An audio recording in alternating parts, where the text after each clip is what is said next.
Segunda-feira, quinta semana da Quaresma. Eu sou o Padre Pedro Paulo e vamos agora começar mais um programa, a Bíblia no Mundo de hoje. Mas antes de começar o programa, quero renovar o meu convite para esta grande aventura do fim desse semestre. No dia 3 de junho, estamos zarpando pelos ares para pousar em Amã, capital da Jordânia, e começar 12 dias de peregrinação entre Jordânia e Israel. Começamos em Amã, concluímos em Jerusalém. Todo o percurso terrestre pelas cidades, pelos lugares que são tanto do Antigo Testamento e, sobretudo, os lugares do Cristo. Uma oportunidade para uma experiência cristã, espiritual, cultural, única. Padre, como eu faço para participar? Como me informar sobre esta peregrinação? Ligue para o número 985 96 5023. Vou repetir: 985 96 5023. Venha comigo para fazer esta peregrinação a Israel. Voltando ao Evangelho de ontem, o Evangelho de São João, capítulo 8, 1 a 11, que começávamos a debulhá-lo na sexta-feira. Jesus no Monte das Oliveiras, Jesus no templo. No monte reza e também provavelmente ensina a seus discípulos.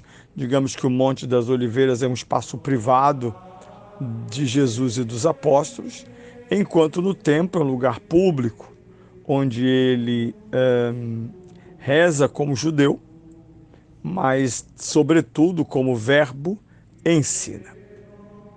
Bem, é nesse cenário que podemos dizer um cenário comum, um cenário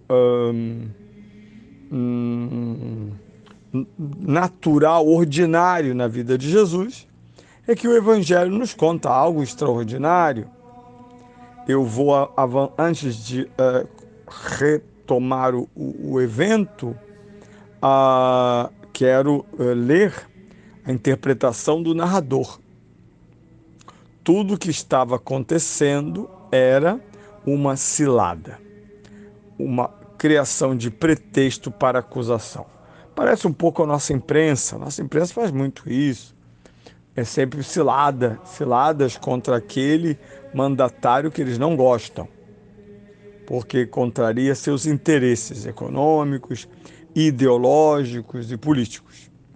Por isso tudo é cilado. O que ele diz, o que não diz, como se comporta, tudo é cilado. Mas os sábios ultrapassam as ciladas. Pois bem, qual é a cilada? Qual é o pretexto? Uma mulher em flagrante adultério. É trazida por um grupo particular. Não se diz que o marido a trouxe. Diz que escribas e fariseus. Ora, se trata de um evento relativamente grave, porque é adultério, e nós sabemos que o adultério é a imagem profética, isto é, da revelação, que Deus usa contra Israel. Porque se não houvesse aliança, não se poderia dizer que Israel é adúltero, mas há aliança. E quando Israel quebra esta aliança, Israel é adúltero, sim. Pecado é adultério em relação à aliança de Deus. Muito bem. Portanto, essa mulher está em pecado gravíssimo e público. Não é que o bairro está dizendo que ela é adúltera. Foi pega, disseram os fariseus, surpreendida em flagrante. Portanto, eles trazem um caso fechado, adultério e flagrante. A única resposta é condenada. E eles apresentam a Jesus a pena, o apedrejamento, uma morte relativamente forte, cruel.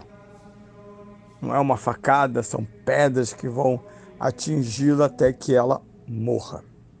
Muito bem. A pergunta é: tu que dizes? Ou seja, eles apresentam a Jesus um caso aparentemente sem solução.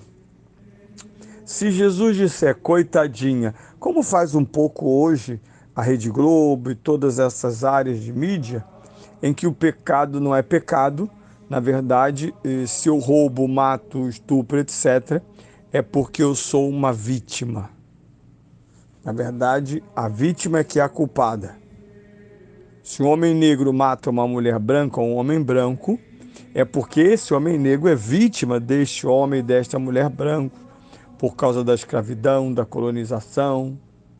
Uma certa candidata, enfim, ao governo do Rio de alguns anos atrás, chegou a dizer que o roubo, e não só ela, outras figuras proeminentes da política local e nacional, defenderam o fato de que se alguém rouba é porque está exercendo o seu direito, já que não tem e precisa. Então percebam que se Jesus dissesse pobrezinha, ele estaria indo contra a lei de Moisés. Porque além do fato, eles apresentam a fonte jurídica para, ou seja, o delito, a fonte jurídica da pena é a lei de Moisés, a lei divina. Se Jesus dissesse, ok, podem apedrejá-la, onde está o Messias misericordioso, bom amigo? Usando a linguagem popular, se correr ou se ficar. Muito bem. E aqui começa uma cena maravilhosa. Por duas vezes, Jesus escreve no chão inclinado, não olha para eles, não estabelece comunicação visual com eles. Tenta imaginar o embaraço, eles chegam com um caso pronto e querem que Jesus seja juiz de algo já julgado, para se tornar Jesus o julgado. Jesus simplesmente se inclina e escreve no chão. Eu, pessoalmente, não vou repetir nem dizer as tantas interpretações desse gesto que intriga desde sempre os exegetas, que significa esse gesto de escrever no chão. O que ele estava escrevendo no chão? Não sabemos. E nem sei se é um gesto para ser interpretado por nós, difícil interpretação, ou se talvez olhando, vou dar um exemplo estapafúrdio, sabe aquele adolescente que para dizer, exprimir a sua desatenção a alguém, enquanto você fala, ele olha para o celular. Com isso ele diz, não quero estabelecer comunicação com você. Isso irrita os pais, os professores.